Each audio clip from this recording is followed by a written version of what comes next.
Mwokozi,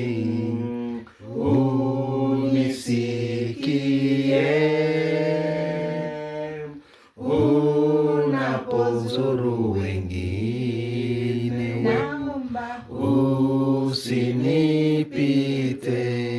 Haleluya. Yesu, Yesu, naomba unisikie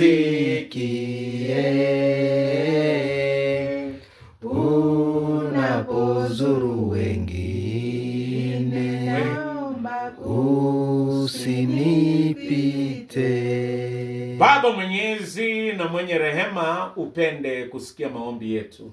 Kubali kutubariki kwa neno lako.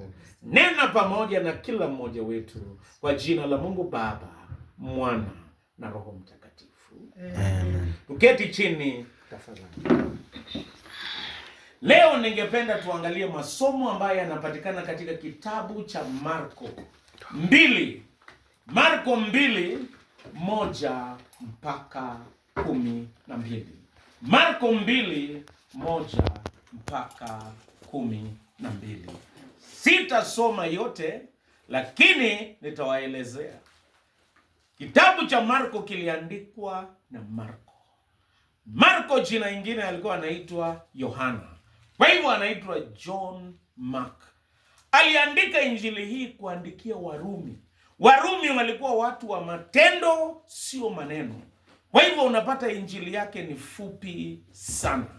Katika kitabu cha Marko 2:1 hadi 12 inaongea hadithi ya mtu ambaye alikuwa mgonjwa na hawezi. Wakati we ni mgonjwa hauwezi. Wakati mwingine unakosa matumaini, unakosa amani na hujui ufanye nini. Wakati mtu ni mgonjwa hawezi. Nashukuru Mungu, watu 4 walimbeba mgonjwa na wakampeleka kwa Yesu Kristo. Hata sisi tukiwa na mgonjwa miongoni mwetu, amesumbuka, wakati mwingine amelemewa, hata mawazo yamekuwa mengi, na hata wakati mwingine mgonjwa akiwa mgonjwa kwa muda anakosa matumaini, anasumbuka, anajiuliza maswali, anaona itakuwaje. Sisi ambao tuko wazima tuna majukumu ya kumbeba na kumpeleka kwa Yesu Kristo. Wengine wakiwa na mgonjwa wanampeleka kwa waganga. Mganga chenye anafanya, anachukua pesa na anakuacha na ugonjwa wako. Wengine wanapeleka kwa watu na wanadamu waweze kuwasaidia. Leo nataka tujifunze namna ya kumbeba mgonjwa na kumpeleka kwa Yesu Kristo. Jambo la kwanza ni ya kwamba sisi tutambeba kwa imani ambayo ina huruma. Hao watu walimuonea huruma, wakaona si vyema akae katika hali ya ugonjwa, wakawa na imani ambaye ina huruma. Naomba kila siku tuwe na imani, na imani yetu iwe na huruma, ya kwamba tunataka kumbeba na kumpeleka mgonjwa pahali ambapo atapata uponyaji. Na hakuna mwingine yote ambaye anaweza kutupa uponyaji isipokuwa Yesu Kristo. Yesu mwenye uwezo, mwenye nguvu na milki, yeye ndiye anaweza kuponya. Walikuwa na imani na huruma na umoja, kama vile mmefanya leo. Nyinyi mna imani, pia mna umoja, pia mna huruma, mnataka mambo ibadilike. Ndiposa mmesema tuje tumpeleke kwa maombi kwa Yesu Kristo. Walimbeba. Angalia watu waliokuwa majirani wakimchekelea. Wengine walisema haiwezekani, huyu amekuwa hivi miaka yote, haiwezekani mamuka kisa, haiwezekani. Lakini hao hawakujali, wakasema bado tutambeba mpaka wakati atafika kwa Yesu Kristo. Sisi tumekuja hapa kwa maombi ukubeba mama wetu, na sisi tunataka kukufikisha kwa Yesu Kristo. Yesu ambaye ni mponyaji, Yesu ambaye ni daktari, ambaye ni tabibu, na ambaye anaweza mambo yote. Bwana asifiwe. Amen. Nasema kwa neema ya Mungu tuendelee kukubeba kwa imani. Walimbeba kwa huruma, kwa imani na kwa umoja. Jambo la pili, walimbeba wakivumilia na hata kudhubutu.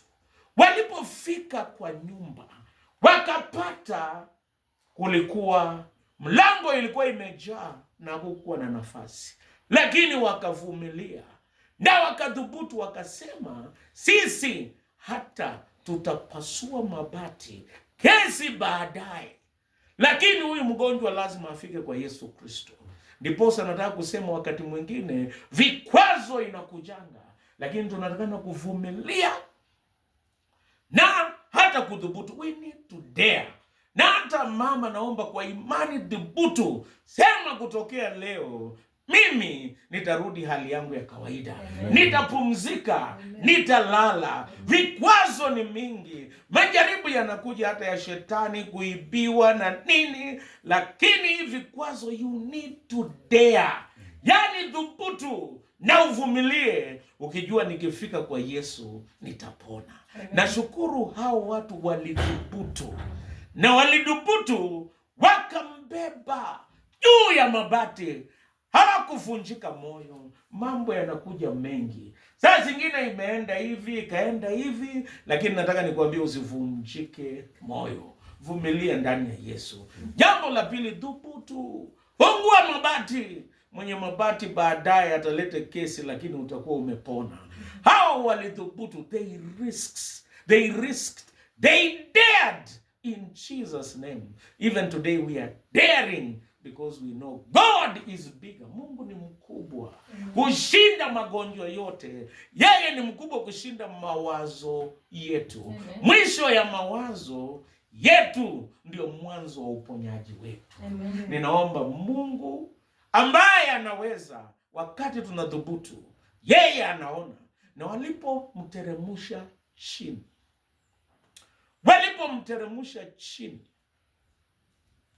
Yesu akaona imani yao ambaye ilikuwa na umoja, imani ambaye ilidhubutu, imani ambaye ilikuwa na huruma. Walijua huyu anataka kupona. Na akamwambia dhambi zako zimesamehewa. Amen. Akasema amka, chukua godoro lako na uende. Nataka kusema ya kwamba sisi tukipeleka mama, tunampeleka kwa Yesu mwenye anaponya. Hatupeleki kwa watu wenye wanahukumu. Kazi yetu sio kudiagnose. Sisi si madaktari. Kazi yetu is not diagnosis. Kazi yetu sio kusikia opinions za watu. Kazi yetu sisi ni kujua kwamba Yesu anaponya. Amen. Wale Mafarisayo, they even wanted to delay healing. Wakasema wewe una mamlaka gani ya kuponya? Wewe una nini? Wakati mwingi ukisikia maneno ya watu utashangaa. Watu wanataka kutuvunja moyo, wengine wanataka kutusumbua, wengine wanataka sisi tukose matumaini. Lakini hao wakupeleka mgonjwa kwa watu, walimpeleka kwa Yesu.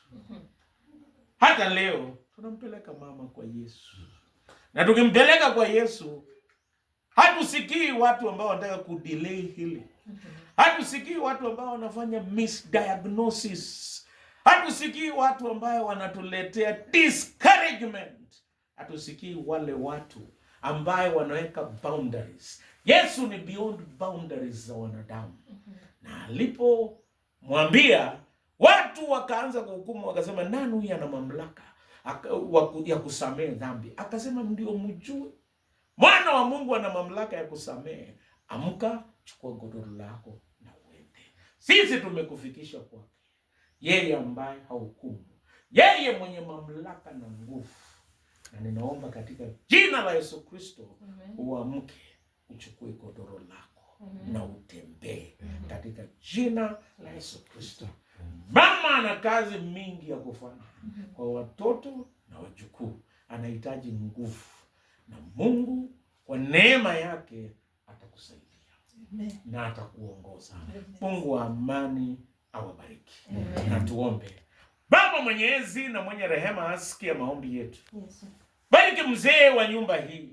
Bariki pia na mama, uwasaidie na kuongoza ukiwafungulia njia. Baba mwema, bariki watoto wao wote. Wewe unajua haja za mioyo yao. Naomba katika jina la Yesu Kristo uwafungulie njia. Wape haja za mioyo zao. Uwasaidie na kuongoza. Bariki Bwana Mungu, uwasaidie na kuwaongoza. Bariki na wajukuu, wape afya njema. 2026 tunadai iwe mwaka katika jina lako ambao watabarikiwa, ambaye watafikia kiwango ambacho wajafika. Watoto wote wa familia hii na jamii hii naweka mikononi mwako, nikiwabarikisha kwa jina la Mungu Baba, Mwana na Roho Mtakatifu. Amen.